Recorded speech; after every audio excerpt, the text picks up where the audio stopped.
লাগতাছে, নিজেরে পুরো মেগাস্টার ফিল হইতাছে।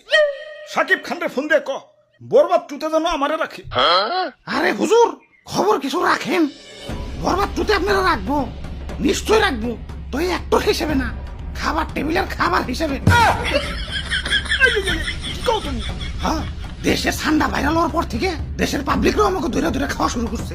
অনেকে তো ঠান্ডা ভেবে বেচারা ঘুষাগুলো ছাড় দিতেছে না, ঘুষাও খাইতেছে।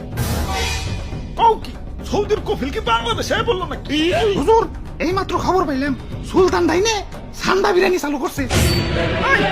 এতক্ষণে কাম হইছে, বংশ তো নির্বংশ হয়ে যাবে।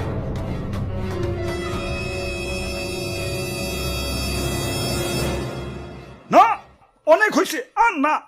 এর একটা বিহিত করুনি লাগবো। মন্ত্রী, আমার সৈন্যদের প্রস্তুত করো, যা যা আছে সব কিছু নিয়ে এয়ারপোর্টে হাজির হও। দেশ ছেড়ে পলাই তুইব। গুইসাপ, তোমরাও চলো, যে দেশে ইন্টারনেট নাই ওই দেশে যাবো।